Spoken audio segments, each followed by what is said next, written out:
What's up, movie meals? No.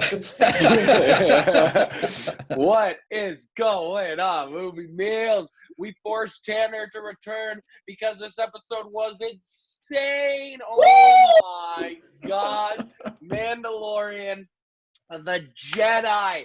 Oh my gosh. What's this? Chapter 14? The Jedi? Oh, I can't even. Let's just. So good. So good. Oh, Let's just get into it. Tanner, what were your thoughts of the episode overall? best episode of The Mandalorian, period. Preach. Period. Yeah. Best Yes, of the season, above the series. I agree. Preach.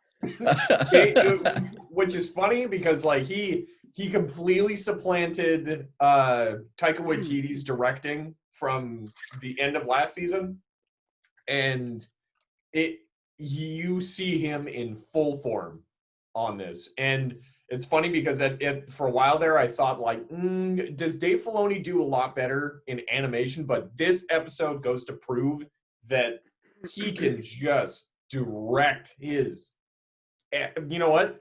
He can direct his ass off, and it's so good. The shots were amazing. The reveals were so, like, some of the deep cut reveals were so good, and all of it just 10 out of 10. Loved it. Kyle, what about you? This episode was awesome. No. This episode was, and this is coming from a casual fan who just finished Star Wars Rebels, by the way. Not for Clone Wars yet, but I at least finished Rebels now. Kanan dies? No, for real. Texted Alex yelling that at him. Be like, what do you mean he just dies? And all I responded with was literally the last episode on the after show. You were like, he'll never kill his babies. He would never do that. Well, that's sat on that. Different. That's his baby. They're all his babies.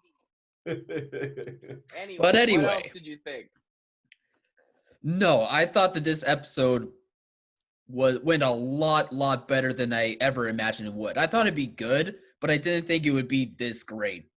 Like, as soon as we see right away in the beginning of the reveal of how Rosario Dawson looks as Ahsoka, I instantly fell in love. I was like, this looks great. This already is just such amazing action that we're getting. Like, I'm enjoying this story. The reveals were really good, and we'll get into that as well. But yeah, it was, I love that we didn't get the reveal of what live action Ahsoka looks like, but I also was nervous, But as soon as, it's not even much of a reveal in the beginning of the episode, but as soon as, a little bit of her cloak shows what she looks like with the two white lightsabers lighting everything up, I'm like, okay, we're in for a treat. This is going to be awesome. So, yeah, initial thoughts, one of the best episodes easily. This was great. Yeah, for Chapter 13, The Jedi, love the title, written, directed by Dave Filoni. Same with Bryce Dallas Howard. I think they just needed to get their feet a little wet, and now they're really starting to come into their own. They figured things out. They've learned from the last episode. Right. That they made. I loved it. It completely subverted my expectations. We talked last week, and my thoughts were, it's going to take a minute, half the episode for him to find her. They'll talk quite a bit, and then she might take Baby Yoda, or they'll attack was our thought, and that's when Moff Gideon shows up. And it opens up with Ahsoka, which is not what I was expecting, that it just opens up on this.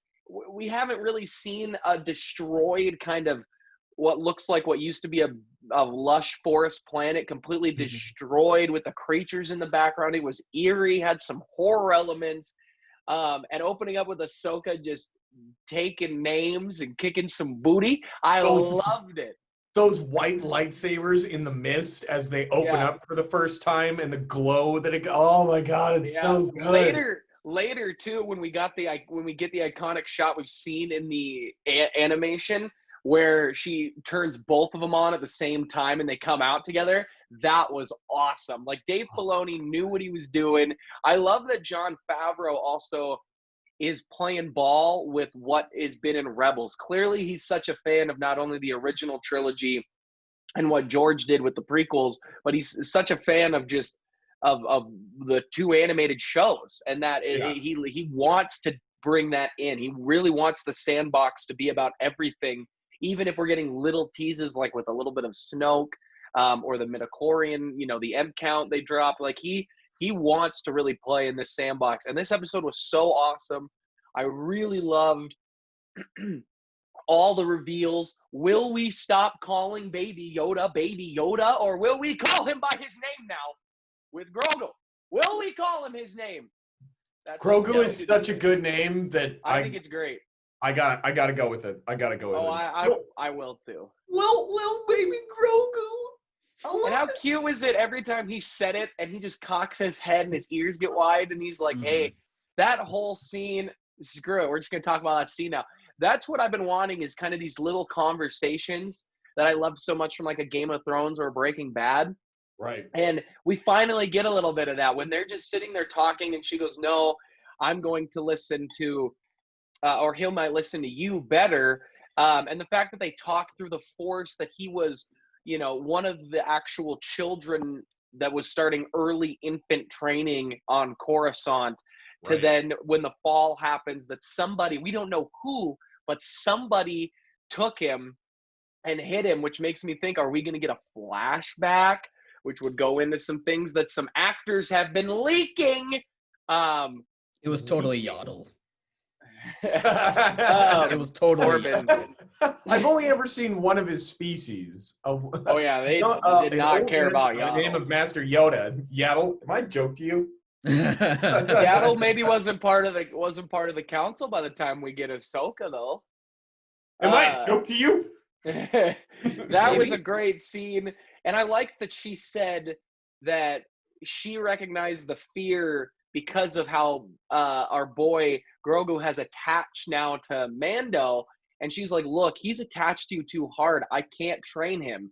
And the fact that she drops kind of the Anakin name and is like, look, I've seen the best of us fail at this from being trained when they shouldn't have been.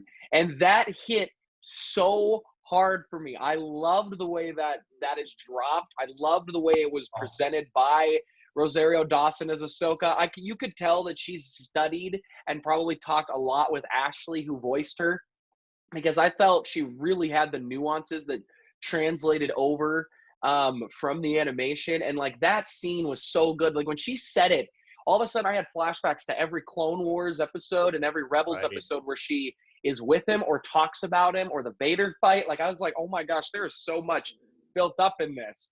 And even when she kind of is looking at Grogu and just kind of, you can see in her facial expressions what is going through in her mind as the character of Ahsoka, and thinking back to Anakin, Ezra, how Ezra was tempted, all these different things, and being like, I can't train this kid. I just can't do it. Also, earlier in the scene, just like the subtle smiles that she's getting as she's like, oh my gosh, I'm seeing another version, like a little baby version of Yoda. Yeah, like, of my master, of one of my masters. Yes. It's just amazing. Anyway, why don't you nerd out for a minute? I took it. I needed to nerd. This episode's incredible. I get it. No, this whole episode just had it. And I was just enamored by finally seeing Ahsoka in live action.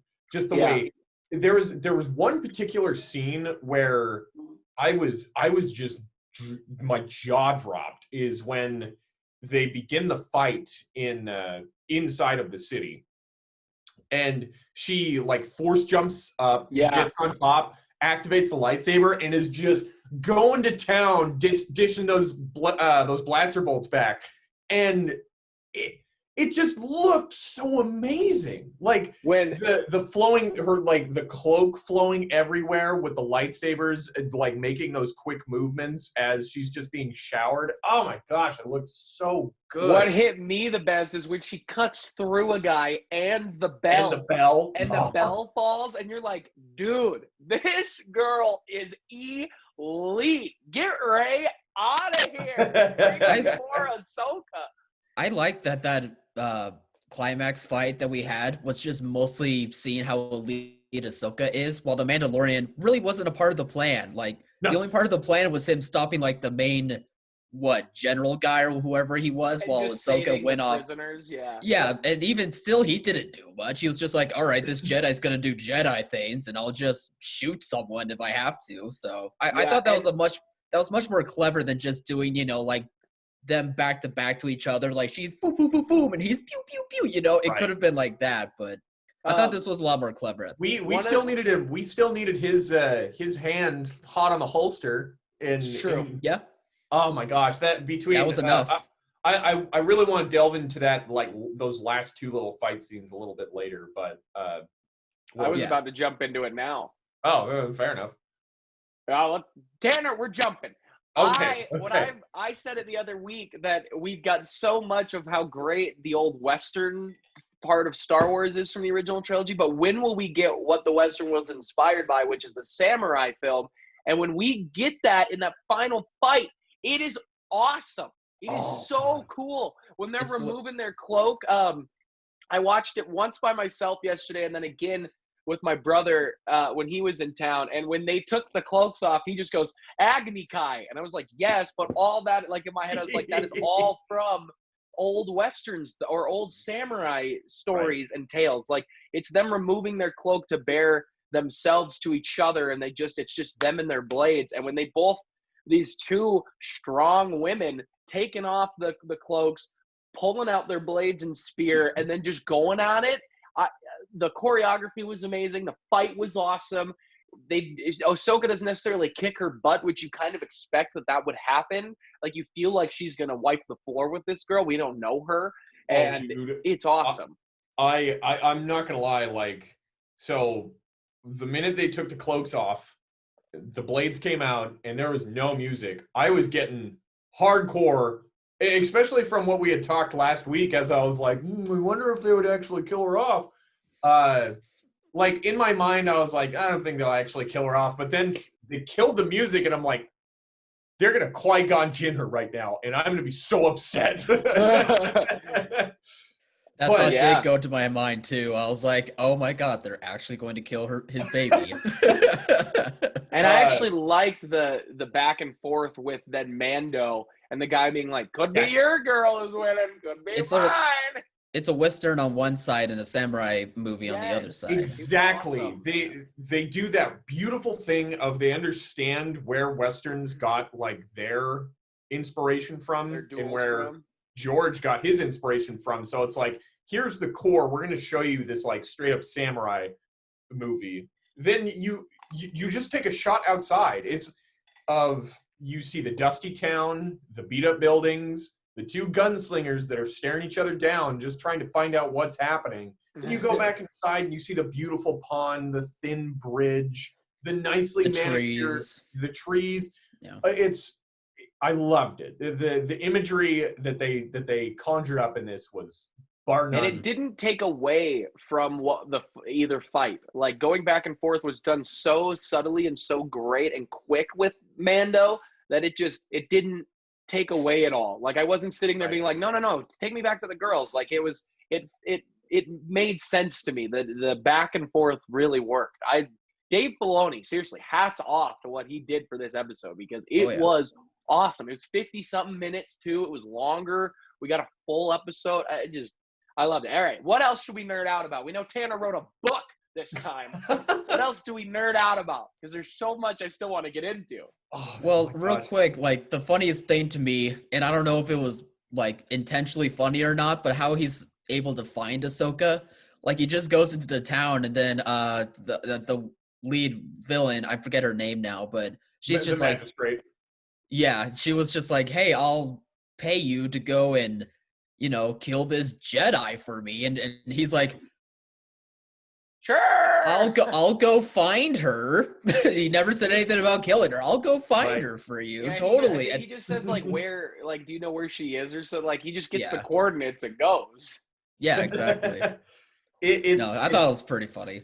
That spoke to almost like this, almost like cyberpunk / like Western vibe of like, I need you to do this contract. As he comes in and he's like, I'll find her. Cool. Then he comes back and it's like, I only said I'd find her. Yeah, I didn't say I'd kill her. And what I Said I'd like find her. when he finds her is that they do have a little battle, and you can Mhm. tell that there's a reason the Mandalorians came up with all these different trinkets to be able to be the best people at killing Jedi, because when he whips out the flamethrower and she gets out of it, like uses the grappling hook, like it was such a great fight. And Ahsoka was starting to take the edge because he's never fought anybody like her. Yeah. But she has fought people like him. So I just loved it. That small little fight was great. We got to talk about some Star Wars inconsistency though, because man, I know like we've made a big deal about like pure Beskar armor, but I was really thrown for a loop when Ahsoka takes her lightsabers and then slamming them down on the Mando, and he holds up his gauntlets as the two lightsabers are blocked by that. Meanwhile, we've seen Ahsoka tear through Mandalorian after Mandalorian with her lightsabers in the Siege of Mandalore. Come on now. You don't think that there's got to be one Tanner, they didn't have real Beskar. Oh God. Tanner, they only this Mandalorian has real Beskar. Obviously. This Come random on, Tanner. this random adopted Mandalorian happens to have the best. Yep. Beskar. Yep. No one else. I see no issues here. Moving on. Clearly Boba Fett didn't, because all it took was a spear to the back, and he. It's Star Wars, and I love it. There's inconsistencies all across it. So you know what? I still love it. Yeah, that's We're good just to go. a small one too. It's like, we'll just put that in the back burner. There's worse inconsistencies to complain about. Like, you know what I mean? Like, Sure. it's like it was a cool scene. It was Exactly. it was a really cool scene. It's just been interesting seeing Mandalorian run around like the tank of the group. Yeah. The stormtroopers firing at anyone else can't hit a damn thing. All of a sudden Mando walks into a scene and he's like, "Ting, ting, ting, ting, ting, ting, ting." Yeah. Poor guy's a magnet. You know those stormtroopers are like, look, I finally got into the zone. It's been 20 years. I finally got a good kill streak. Holy and this crap. guy shows up with Beskar armor. Holy crap, we're hitting him. Keep hitting him. Keep going. So shiny. Oh man. All right. Does anybody have anything specific they want to talk about? Because if not, I'll jump into something. Okay. Go for it, Kyle. Well, I was just going to say, should we talk about some of the reveals from Ahsoka about Baby Yoda? Should we dive more into some of that? Like his history? Yeah, or What did they we already talked talk about? about that? Did we already talk about We that? can talk more about it. What about it, Kyle? Go ahead. I just like that we got a lot more mysteries to him revealed than I expected. Like, a name is one thing, but I wasn't expecting, like, oh, here's part of his backstory. But we still don't, like, know the full story of it, but that's the general sense of it all. So I was a bit surprised that they actually gave that to us. I mean, I liked it. I was like, oh, sure, I buy that. That makes sense. I don't know who hid him away or whatever, but I just found it really surprising. Hazy. Do you guys honestly think that we find the person that does Hide him? Mm-hmm. So there was that leak where Ian McGregor was like, I was on the Mandalorian set in the old getup, where he said that in some interview, and everybody's thoughts was he's in here. It could be that it's a flashback and him and Yoda maybe actually saved him, because Yoda was like, I gotta go save my nephew or something. Like, I gotta go save my kid. I mean, my nephew. It would be cool, I think, to get a new Jedi who, okay, so let's just wrap it all up. So then at the end too, Ahsoka says, look, I can't take him, but if you take him to this temple, set him here, and let him decide his path. He'll reach out through the Force if he chooses to, and then somebody might come find him. If that somebody happens to be whoever hid him away, and it's a new Jedi we've never met, I would be very much down. There's I'd be not hard many pressed though. Jedi left. I agree with that sentiment. I'd be hard pressed if it was the person that hid him that came and found him though. Yeah, but it would to me, if it was just a new Jedi like that, and he's like, I'm the one who hit him out, would be interesting. Because what if it's a Padawan? Like, one of my first thoughts when she said that, obviously we'll talk about the big obvious thoughts that hit your head, but one of them was like, what if it was Cal Kestis? Like, what if Cal took him, because Cal was a lot younger? We do have Cal's backstory and how he got out, but they could always add a little moment in there where he went back and saved some younglings, or some real younglings, and got him out and hit him, which would be interesting, because then Cal wouldn't be that old at this point. If it's a new Jedi, that'd be cool. Obviously, the thought is Ezra. And that was the biggest thing I saw actually on Twitter after, was it was going to be Ezra is going to be the one to find him. Because this proves, because last time we saw Ahsoka, her and Sabine were leaving to go find the guy. And the next time we see her, she's not with any of them. So did they find Ezra is the question. And if it's Ezra, that could work, because he's also been tempted by the dark side with his issues with Maul. So him training Grogu would be interesting. And then there's also obviously the other obvious choice, which is a young Luke Skywalker, which is what everyone was talking about, because Luke has just defeated the Empire. We know from the novels what he's doing right now is going around with Lando and finding Jedi relics. We even get that in Battlefront 2's campaign, where he's going around finding that. So that was short, like almost immediately after the events of the Battle of Endor. Isn't it at this point that he's establishing the Jedi Academy? I believe in one of the novels, I believe it's the Han novel that I read, they talk about how he is still going out searching. Because in episode 8, when he does have the Empire, or the kind of training of young Jedi, like Ben's not that old, and he's much older, as Ben's like a young teen. But I think it would line up. Or if it is Luke and he has started a little temple, that would also make sense if he senses this young Jedi that is similar to his master. It would be cool too for a Force Ghost to appear, if we got like a Force Ghost Yoda who explains to Mando what is going on. Or a Qui-Gon Jinn would be interesting, because I've always wanted him to really come back, and they haven't. But anyway, I've talked a lot. What are your thoughts on all that, all the possibilities? Who would be there? Do you like it? Do you not? Somebody take over. I mean, Ezra's the easy pick, like you're talking about. I don't think it's a cool pick.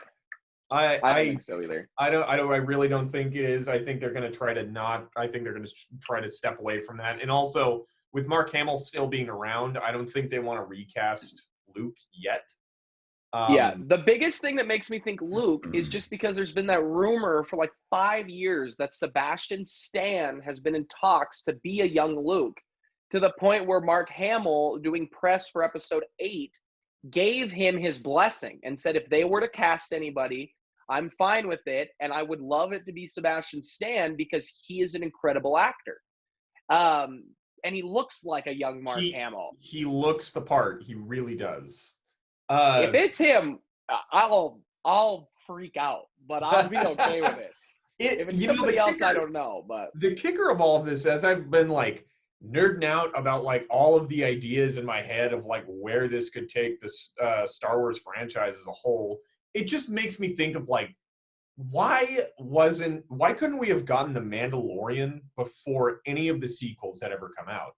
Like, this is the better sequel trilogy, like sequel thing to me. But it is. But I mean, it's like, imagine if we had like this had come out, we had the right people right as like the bones of the sequels were being made, so that way we had a nice through line through all of them. Then you could take all of like the world building and the connections that we get from the Mando and put them into the next trilogy. How amazing that would have been. But that's just crying over spilled milk at this point. Yeah. But anyway, Kyle, what did you think? What do you think of all these little reveals or ideas, theories, thoughts? The theories when it comes to who that Jedi could be? Yeah, or just what do you think will happen? Well, I do think they'll get to that temple. I think getting to that temple either in like the last episode or second to last episode is probably very possible. As to who it could be, I don't know if I'm totally sold on the reveal being Ezra. Like for me, when I saw the finale of Rebels like just a few days ago, I liked that the show ended on almost a heroic death, but still having mystery to what could have happened to this great character. Like I thought that was just a cool cliffhanger ending that almost didn't need to be explained. It could be left for interpretation. That's at least how I took it away.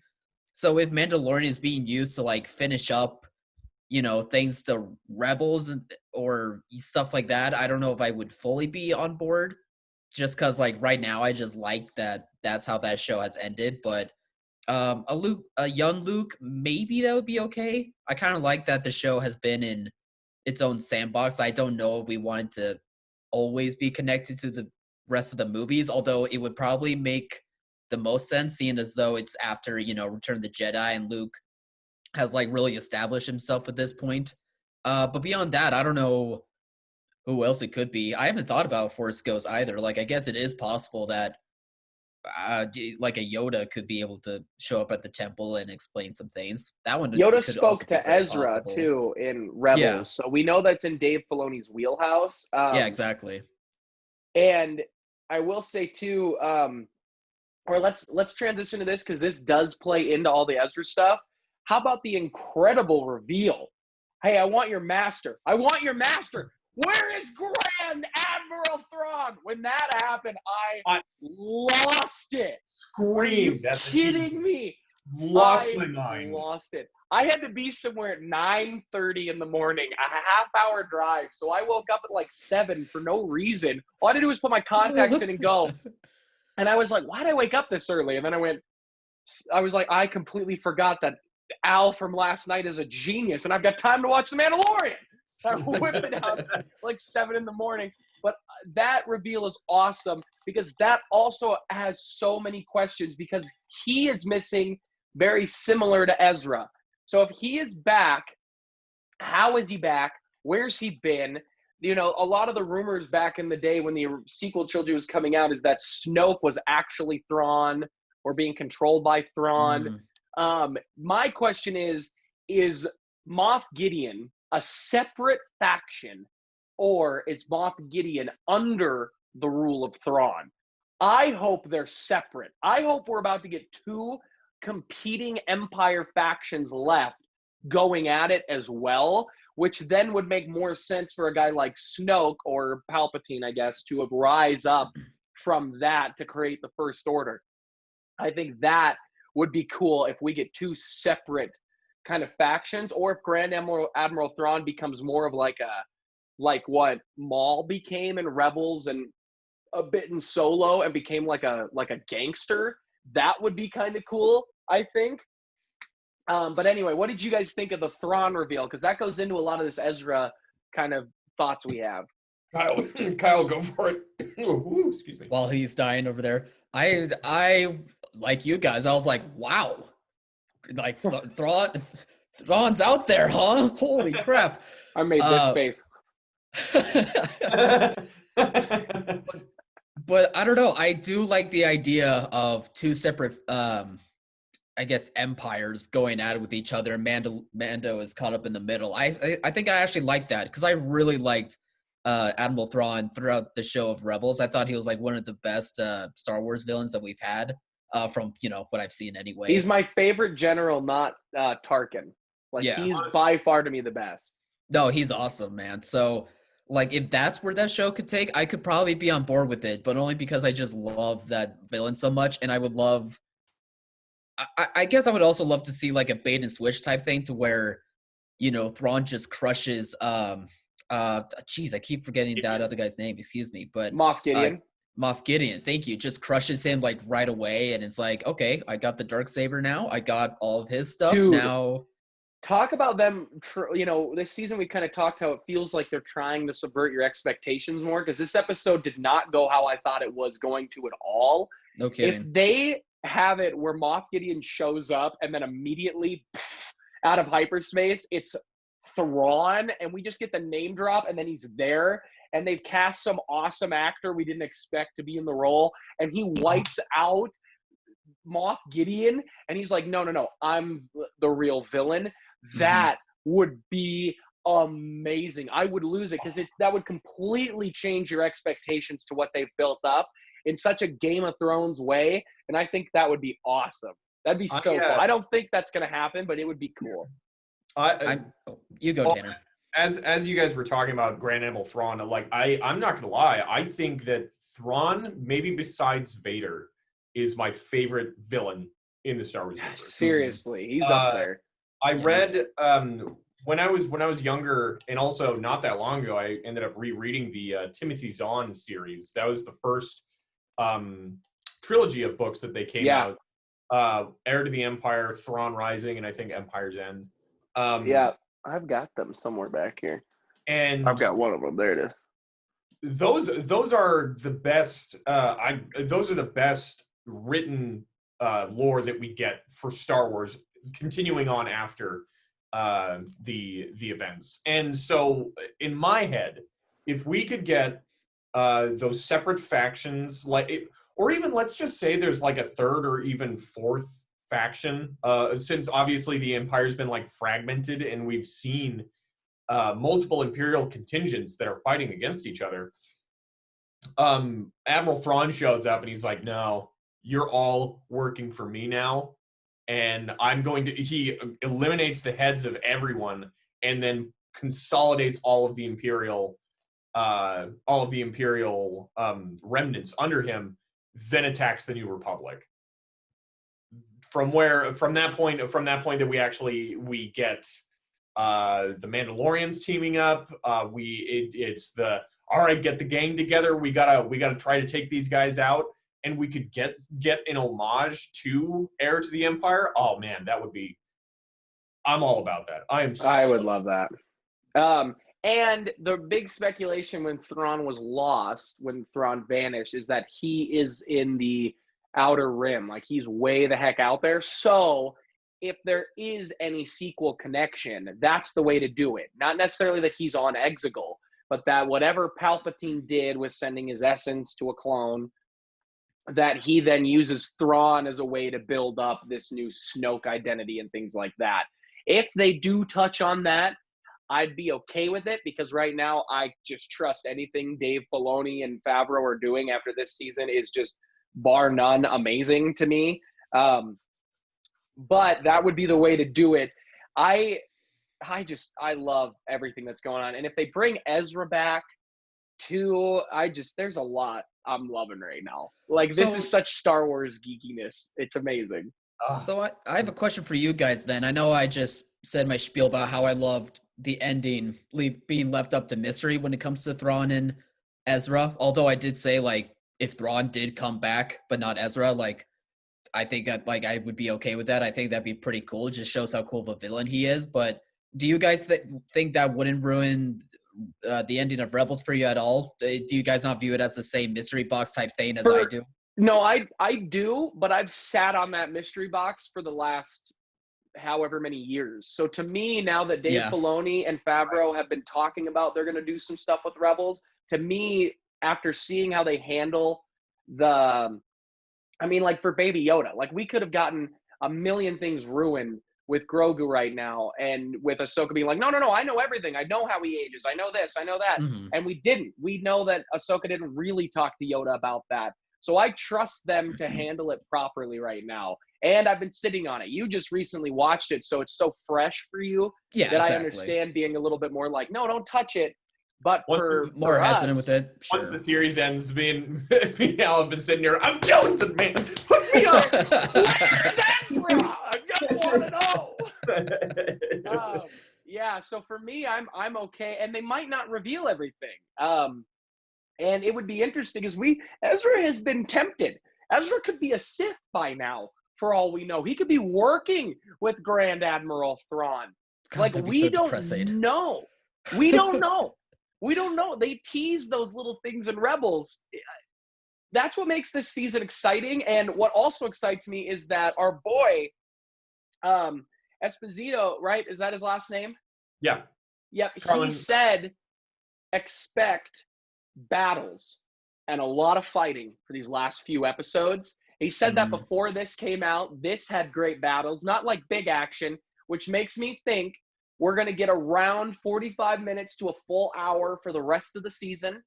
And I think that our first idea that we thought was going to happen this episode might happen next. I think he's going to get to that temple quick.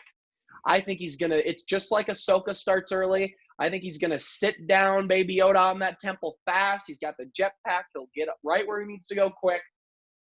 We'll get a really cool nerd conversation. And if it's a Force Ghost – and you could get a Force Ghost and like an Ezra or a Luke or some random Jedi could sense Baby Yoda and start coming to him. But it would be like, I think, like, let's say Yoda appears and talks to Mando and Grogu, and then it's like a 2-minute conversation. And then all of a sudden he goes, "You need to leave here right now." And Mando's like, what, how the heck do you know that? And he's like, "Look, there's a fleet about to come wipe you out." And then all of a sudden we get out of hyperspace and they're coming into the planet, and then it turns into a massive battle. And then I imagine a scene too where like it'd be so cool if Grogu and Yoda are like speaking through the Force, and then we see like a clip when they're attacked, and it like cuts to where Ahsoka is back on the planet, and she like looks because she is sensing what's happening, and she's like, "I should have gone." And then she yeets on over. Like, what if she gets the band together to come save them? What if she's the Jedi that is going to go back and she just isn't aware of it, that she's the one who will go back? Like, there's so many possibilities. I'm getting sweaty. I'm getting too sweaty. I'm losing it. Next Friday can't come soon enough. Oh, man. Loving Sorry. the week. So, God. thoughts on me losing my mind? Anybody have any other nerd stuff they want to just get out and get sweaty about right now? Do you guys think that Thrawn and Ahsoka are going to keep appearing in this season, or do you think this is all going to tie into a spin-off show? I was going to bring up the same question. Because it could all They be haven't connected talked- in here. there might be a spin-off show. I Spin-off. imagine that's their thought. Yep. I Completely agree. don't really want a show of Ahsoka just going after Thrawn. Same. I know a lot of people complain that the Mandalorian doesn't have much plot because it's just the same thing every episode of him trying to find a lead to where Baby Yoda is. To me, that makes a lot of sense. But I know people don't like that. And if you do that with Ahsoka, I think you're just getting the same show of her going and taking out other people trying to find Thrawn. To me, an Ahsoka, Sabine looking for Ezra show, even though that's the same thing, does appeal to me more. But I don't know. I'd rather them keep her around and use her the way they used her in Rebels, where the main show is Mando, but she comes to help him. Like, I think that would work better myself. And I'd rather get a spin-off show either of let's say a Jedi we've never heard answers the call, and the spin-off show is Grogu being trained, like learning the ways of the Force with whoever is the spin-off. I'm more interested in that than I would necessarily be Ahsoka going after Thrawn. Yeah, but I mean, they have such a strong connection with each other. Do you think that they'd honestly been in what they have between Grogu and Din Djarin to do a spin-off with someone else? Maybe. I guess it would We thought so depend a on few who it episodes is. ago. Yeah. It also depends on the team because, this is something that just doesn't make sense to me. Kathleen Kennedy gave J.J. Abrams complete control on episode 7, and it was loved.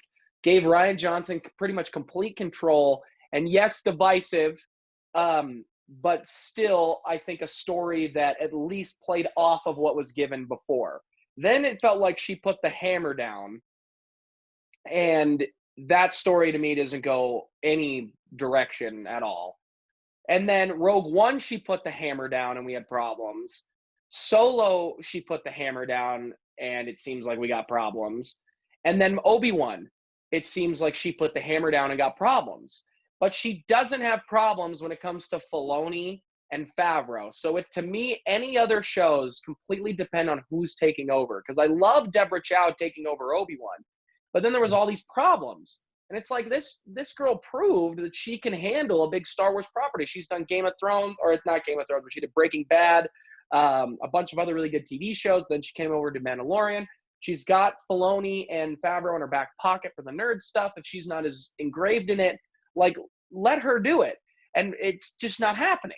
And so if there's a spin-off show, whether it's Ahsoka and Grand Admiral Thrawn or a Boba Fett, to me, it's going to depend on who's the showrunner and who's in charge. Because if it's Filoni breaking off and doing an Ahsoka show with Thrawn, you've piqued my interest quite a bit more than what I was just saying. But if it's some no-name, then I'm out.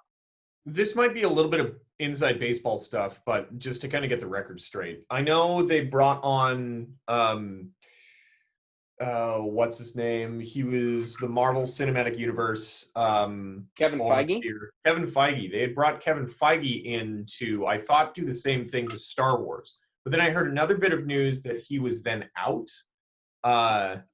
Do you guys know if that's the case or not?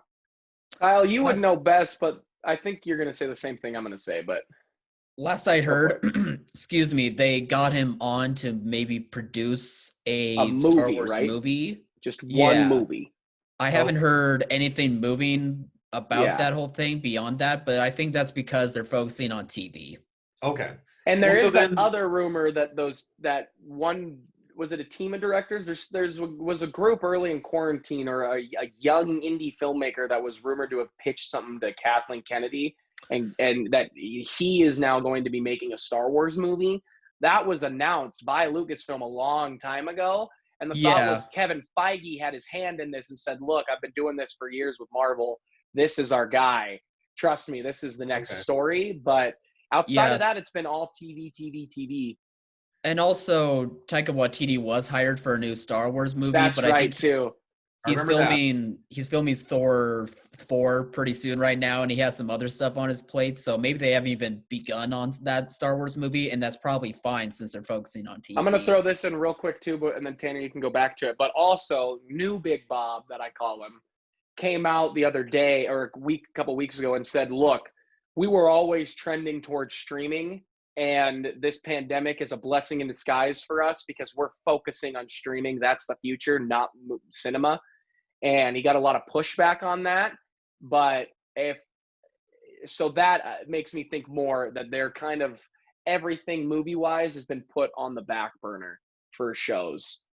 But anyway, continue, Tanner, to answer your question about Kevin Feige. There's our long rant. I know that Kathleen Kennedy gets a lot of bashing, especially from a lot of the vocal minority of the Star Wars community. So I don't want to turn this into a Kathleen Kennedy bashing fest. Hard not to after Ep 9. At least personally, I think that it just kind of shows that Kathleen Kennedy hasn't done an amazing job with what she's had, with the property that she's been given, and that stinks to say. But it's just there, and I know everyone was. I was really into what was happening when they initially brought Kevin Feige in, of like talks about trying to really kind of unify everything again. But it really makes me wonder, and I know this has been floated around a lot, that either Jon Favreau or Dave Filoni might end up being the overall creative lead for Star Wars. Yeah. So basically turn either Jon Favreau or Dave Filoni, or heck, even both. Maybe turn those guys into your Kevin Feige of the Star Wars universe. Because if there's something that was wholeheartedly lacking from these new movies, is there was no through line. You could tell that there was no one at the beginning that says, all right, this is how we're going to tell the story from point A to point B to point C. It was Kathleen Kennedy going, you'll make a great movie. Fans didn't like that one. Great. We're going to go reverse course. And I think she got way too reactionary, because when fans were divided on Ep 8, because I completely agree, there's no through plan, but then she didn't let JJ really finish a through plan, because at least, even if you don't like what happened in 8, it at least does play off of 7. But 9 doesn't play off of either. 9 just makes no sense. They just have things happen, weird dialogue. I mean, they just say things like, oh, the Palpatine's back somehow. This happened somehow. Like, and that to me shows that she's been extremely reactionary. And that is the big problem, that she didn't have a plan. And then she's too reactionary when people didn't like what her no plan was. It feels like she read like the first chapter and then didn't want to read the rest of the book, and she's winging it on the test. Like, that's what it feels like.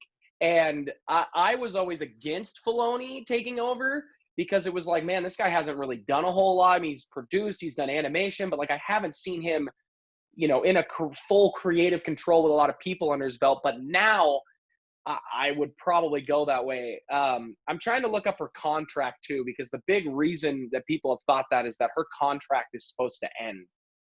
That's what I remember hearing that one too. So there's another theory floating around, and with you, with Kyle recently watching. She's done next year. Sorry, real quick. Her contract ends in 2021. Not really like a specific date, but in 2021, her contract ends. Okay. So there's an idea floating around that with Dave Filoni and everything doing wonderfully with The Mandalorian, and the numbers are showing that everyone's in love with it. Yeah. And there's been a lot of like milling about that they might be the ones to go in and do it. And on top of that rumor, there was the idea that do what? Excuse. Oh, sorry. Take over creative control. Creative control. Yeah. Got it. Become the head of Lucasfilm, basically. Yes. Gotcha. Okay. And that the other idea being that they somehow like axe the sequel trilogy, and make that, like, turn them into extended canon. I personally don't think it would happen, but some people have brought up the idea that there was some ideas with the what was it, the World Between Worlds episode, where and they retcon it. That would be incredible.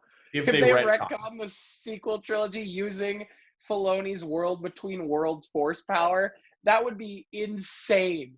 Are you kidding me? Part of me would be bummed because I really like 7 and 8, but part of me would be incredibly happy because I absolutely hate 9. Yeah. That would be, and I don't think they'll do that. I think I don't think they will either. Forever, like the prequels. Eventually, people fell in love with the prequels, and this generation will then one day tell us old geezers that we're idiots and that they were always good. I don't think that'll happen. I'm curious too. I've said this to Kyle for years. If Kevin Feige has interest, and I think Kathy is stepping down. I don't think they're firing her, but if I'm her, when my contract's up, I say, look, I've given a lot to this franchise. George trusted me with this. I made $3 billion movies, a hit show, 2 other movies that made a lot of money, because they don't look at the critics. They look at the money. And so she is saying, look, I just made a hit show. I can get any job still ever. I'm stepping down. If you're new Bob, you absolutely let Kevin Feige take over. I think Kevin Feige should do both. I think he's got Marvel running like clockwork now. I think Marvel is completely set in stone with how it runs over there, and I think he could handle both easily. And I think he is such a big Star Wars nerd. I think he would love to jump over, leave a producer that's been with him, because there's been other producers that have been part of Kevin Feige since Iron Man 1 days. I think he says, look, let me be a big part of this. And maybe not necessarily the head of Lucasfilm, but if he comes over and has a massive say in everything, I think he would be for it. I think he could handle it. I think Marvel is running just fine right now, and I think he's got people in place to make sure it runs well, and he will still have a big voice there. But I think it should be Kevin Feige more than anybody, because he understands the game of producing and the importance of the nerd culture, because he's completely changed nerd culture. He has completely changed the way we view movies, universes, and like cinema and TV more than almost anybody. Like he's up there with a Spielberg and a Lucas to me. Like and a Coppola. Like he's that good. He's changed the narrative, and I want him to take it over more than anybody. I would be happy with Favreau and Filoni doing it, but I hope he has a massive say because I think he can do it. I'm leaning towards when it comes to Marvel, if it ain't broke, don't fix it.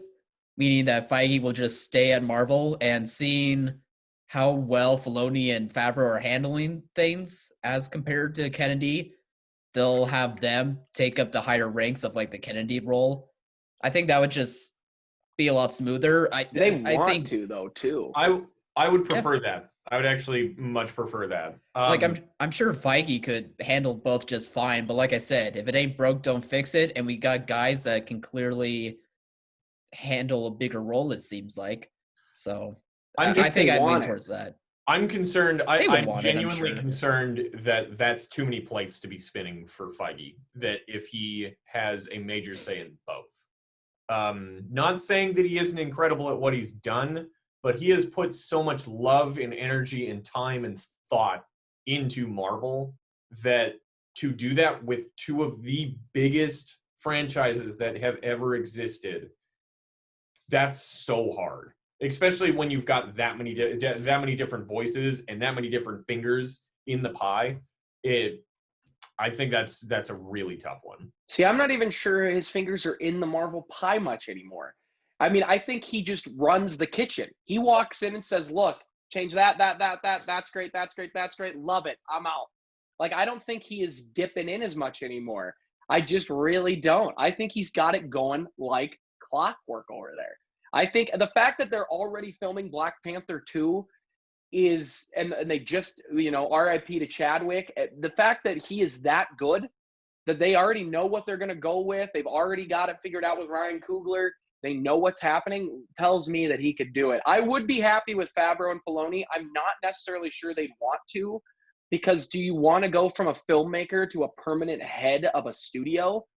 Do you want to? I think Filoni would do it in a heartbeat. Yeah, but do you want just Filoni? I would be okay with just Filoni because he seems like the closest successor to Lucas. For sure. I mean, he's the Padawan of George. Yeah. What would you say if they announced that George Lucas was coming back to be the head of Lucasfilm? Would you be for it? No. Because after Last Jedi, the narrative was, we want Lucas back. Do you remember that? There was like online petitions. We want Lucas to make Ep9 and all this stuff. Like they wanted all this different. Yeah, but there was also fans being racist towards some of the supporting actors. So, some people are idiots. If Lucas came back, I wouldn't necessarily be happy. But the fact that the only thing that would make me feel a little more optimistic is that when Lucas made the prequels, he had complete control over everything. It was his studio, his company, everything. Now he wouldn't. If he came in and was the new head of Lucasfilm, he still has to answer to the mouse. He's got to answer to Big Bob. I don't think he'd do it either. I think he's happy sitting at home making his, like, he's been rumored to be like making little like crazy movies, like sci-fi movies that he just quietly made that he's never going to release, which makes me so mad because I'd love to see him. Just for his family. Oh God. Yeah. Are there any other producers out there that you guys would be okay with that you know of, or like creative heads that you think would be? I like where this conversation has gone. I know we've gone off the rails, but we're off the rails for Mandalorian. That's for sure. I love it. I love it. They I think it started with me asking about an Ahsoka show. Yeah, but I love it. I love the conversation. But are there any other heads out there that you think could handle such a big thing right now? Taking over for Lucasfilm? I don't know a whole lot of producer names, so I don't know.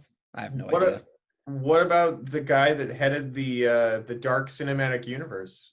With the guy who doesn't have a job anymore? I think actually that's not true. He's still writing some Star Trek movies, I think, or shows or something. If give me Simon Pegg. I want Simon Pegg to do Star Wars. So if Favreau and Filoni do take over, I hope what they also do is the Kevin Feige treatment, which is let's bring in a lot of really smart, creative people, which they've done. I mean, they got Chow, Rick in there, Deborah Chow and Rick. I can't say his last name. Fumaji. How do you say it? You guys know? I'm gonna butcher it. Fujihara?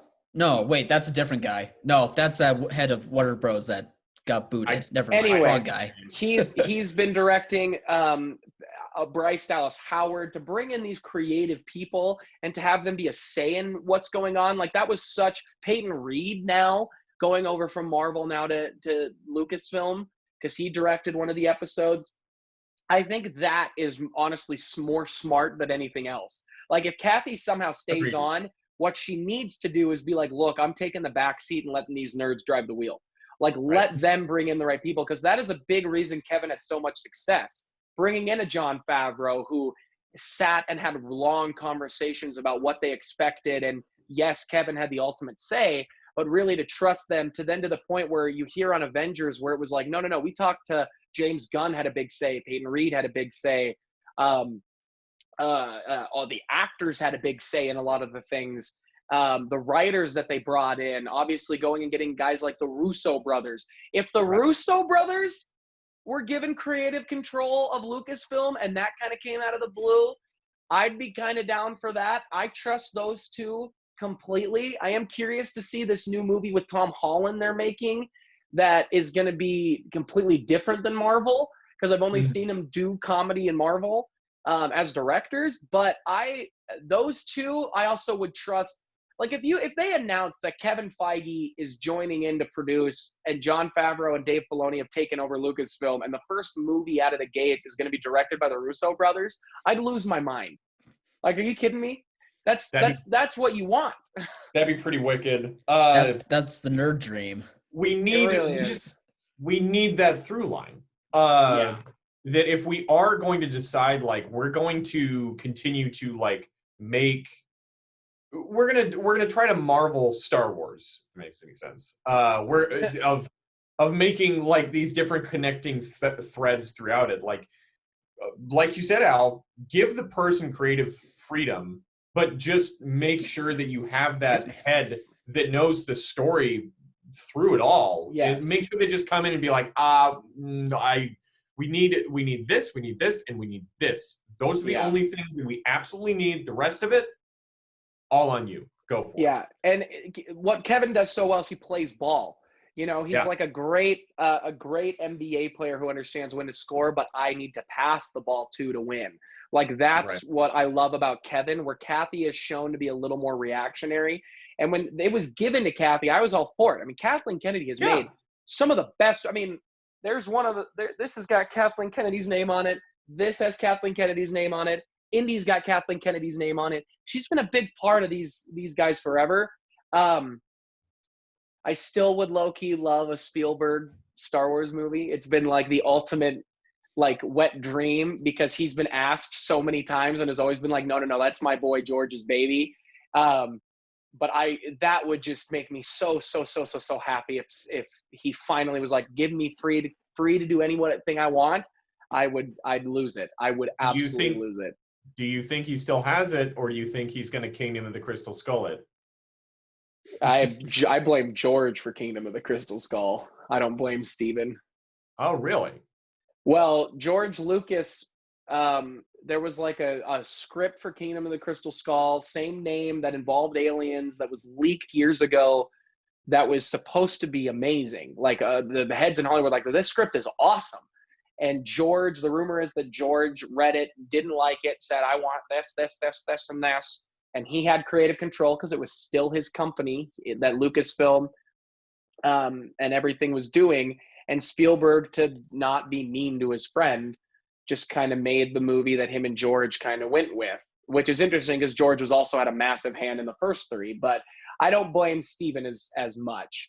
And I've liked a lot of the movies Spielberg has still put out of late. I like The Post, smaller, but I dug it. I'm excited for what he's going to do with what's the musical, Kyle? West Side Story. West Side Story. I liked Ready Player One. I know a lot of people didn't. I liked Ready Player One. I liked it. it felt like an average, just average Yeah. hitter. He's definitely lost a bit of his touch, I think, but I'd still be for that, for him making a Star Wars movie. I do wonder, too, I thought of this earlier and I didn't suggest it. Do you guys think that the reason Kathy doesn't seem to be as reactionary is because of just Filoni? Because Filoni is so deep. Because obviously Favreau is one thing, but like Filoni is so deep in the lore that he was the hand-picked man basically to handle Star Wars that she is like, look, I can't say no to this guy. 100%. Yeah, You because really think that she's afraid to say no to him? Yeah, because Favreau came up with the idea of Mandalorian, pitched it to Kennedy, but it was Kennedy that said you should talk to Filoni and make this happen. And I absolutely the big do rumor think she when trusts that him. the big rumor when that happened was that the reason she said go talk to Filoni was to please the fans that had been very mad at her and the sequel trilogy we got. Part of that's too, but I think she knows that Filoni does Star Wars well, and that's making fans happy, while she is not making fans happy. So she's like, as a creative producer or whatever, she's like, oh, I got a producer idea. Yeah. This will get people on my good side. You know, my own. You go ahead, Tanner. Go ahead. The other thing is, I think Dave Filoni is so entrenched, and she knows it, that he's so good at that. It being one reason, but I think the other reason is, I don't know about you guys, but I get this impression that whenever Dave Filoni's in this review, he's this really like nice, jovial guy. Like, let's make some Star Wars. But he is so in love with Star Wars. I very much get the sense that he is more than willing to play hardball with someone like Kennedy to try and get what he wants on screen, what he deems as necessary to get on screen. We will go ahead, Tanner. Sorry. That was really kind of the end of it. Go for it. We will never get this, but I would love to hear genuine Filoni thoughts on the sequel trilogy. Like every movie we've had since, I would love it because I have a feeling I could guess what he would say, but I will never get it ever. But if I thought him and Favreau actually did have like little inklings that about the sequel trilogies come out, like what their thoughts. I haven't really heard anything. Have you heard stuff? Let me look. He's going to the internet. While you're looking it up, my other thought too was, I kind of changed this in my head a little bit, being a little bit off Filoni, but the two things that Filoni has really had his hands on, 3 now with Mando.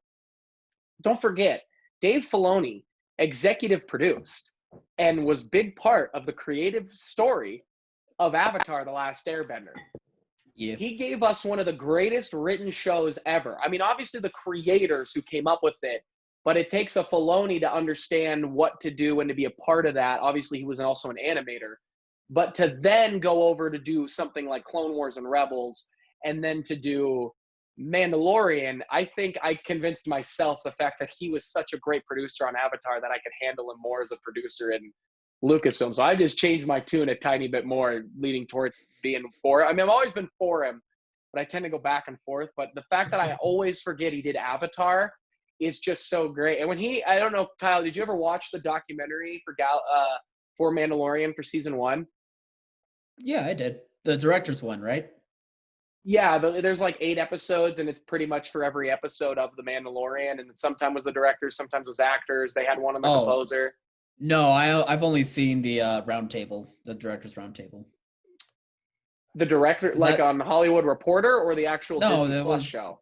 On Disney Plus. It was only like 1 episode, wasn't it? No, it's 8 episodes, and it's all. It was 8 episodes. When did that happen? It's all a round table. Like one time it's the actors, a couple times it'll be directors, a few times the producers. Then the one episode they had focused on Ludwig. It might have been 6 episodes, but it's a good few episodes. I can't wait for the next season of that because I'm really curious to see what happens next. But I think Filoni name drops Avatar all the time on those round table docs. He's like, yeah, we were working on Avatar. And you can tell people like, what the heck is this Avatar? And it's like, you haven't seen it? Like, it is maybe the greatest animated show ever that my hands were all over. Like, get out of here. Just to clarify, there was some rumblings, but one of them was from like moviebiz.com and the other one was from another like mass source. It's showbiz cheat sheet for Dave Filoni. So I was like, that's. Yeah, I don't you think never know with those That's a thing. third-party Incredible. sites. I mean, remember that a third-party site like that, like bignerd.com or something, was like, actually, there is a J.J. Abrams cut to episode 9 that they're keeping hidden, just like the Snyder cut. It's like, look, Right. you won with the Snyder cut guy, but that's not happening with every director in Hollywood. Like, leave it alone. The only one that seemed like it had any sort of credibility to it when I was looking at it was reportedly George Lucas and Jon Favreau hated the new Last Jedi. Well, That's the the exact opposite of what I've heard. I've heard that Lucas only likes The Last Jedi. Really? Yeah, I've heard, from what I have heard, is that Lucas has privately said to fans that he thought episode 7 was okay. Sorry. Not Last Jedi. I meant Rise of Skywalker. Oh, that makes more sense. I've heard he My thought bad. episode 7 was okay. He thought, I think there's a quote out there that he said episode 8 was a very well done film. And episode 9, I don't think he's publicly commented on, and he was invited and didn't go to the premiere. I know, yeah. They've leaked the treatment that George wrote, because he wrote a 9 or a 3 movie treatment, and Right. it sounds like there were 2 major plot parts that happened in his treatment that were kind of happened in the sequel trilogy, and that was one, it was about a young girl becoming a new Jedi, and 2, Luke was grumpy on an island. Like those were the 2 big through lines that he had, that has been rumored by the leaks. But I mean, I digress. It doesn't. It's still crying over spilt milk. As we've gotten way off topic here, but it was Rise of it's reportedly Rise of Skywalker is the ones that they hated. And I think he was on set for both 7 and 8, but I don't think he was invited to set on episode 9. I don't think he ever went and did anything, because he was invited to both. He's been on the Mandalorian set. He was on Rogue One set, and he was on Solo's set once Ron Howard took over. But I don't think he was ever invited to episode 9 set. I don't think he was ever in any base conversations. I know he's pretty upset that they didn't really do anything with his treatment at all. But yeah, anyway. Understandable. Yeah. Fun fact, I don't know if you guys knew this one. I thought this was really funny with us when we watched Terminator the other day. The main actor for the bodyguard, the guy that Mando is facing down with outside in the city, that's Michael Biehn. He's plays Kyle Reese from the Terminator. That's why he looked familiar to me. Yeah, oh, I thought so too. Gosh. There was a minute I was like, why have I felt like I've seen this guy before? Yeah. Right? What a deep cut. That is awesome. Wow. That's awesome. That's cool. Real quick to wrap up Mandalorian here. One thing I want to mention real quick that I loved was the score and the utilization of Ahsoka's themes, the themes you hear in Rebels and Clone Wars, but even a little bit of some of those old school prequel themes that I think you get when she's talking, I thought was really good. Ludwig is becoming like the composer I want. And when they just hit in with kind of that, I can't do an impression of an instrument that, the wind instrument that's kind of the main Mando theme. When he just shoots real quick and it's real subtle and real fades in and then it goes back to more of a Jedi theme we've heard. The or $10 plastic recorder that he got off of Amazon. Yeah. Oh, it's amazing. Kyle, you should really watch. If you don't go watch all of the documentaries, go watch the one on Ludwig. Because it's really interesting, because he's such a hippie. He's like, I just locked myself in a room with instruments and made stuff. Like I want him to take over for pretty much everything Star Wars. I think they should just give him the reins for Star Wars now that Williams has said he's officially retired anything Star Wars. I think Ludwig has shown he can take the old, mix it with the new, and be unique while he does it, and I'm all for it. He's great. I'd be down if we got Ramin Djawadi to also come in. What has he done? I haven't heard that name. He did Game of Thrones, and he also did Westworld. Not the biggest fan of Westworld. I don't really remember the score from the little I watched, but I love him in Game of Thrones, so I'd be down. I'm okay with them not going after a marquee name like a Hans Zimmer or somebody that's big. I would love a young guy like Ludwig or your boy to take over and really handle the rest of these scores. I think it'd be cool. Does anyone have any final thoughts they want to mention on Mandalorian? We got super sweaty, completely off topic, and I am here for this after show. I am here for it. I could keep going for another 5 hours. I would say no to an Ahsoka show. Going back to that question, but only because I like that we're doing new stuff in Star Wars TV, but at least it's connecting to Star Wars lore in the right ways. It seems like if they stick with that type of direction, I'm fine with whatever new shows they come up with. I don't really want to return to old ones outside of Obi-Wan, because that's something that I think like we really do want to see. But when it comes to this episode overall, it was awesome. Even like a casual fan like me who doesn't know too much about Star Wars, but has just like learned a lot about Ahsoka just recently, like it was just the best. It was an awesome show. It was an awesome episode. It was really great. I wanted to watch it a third time. I've watched it twice, and I want to just go back.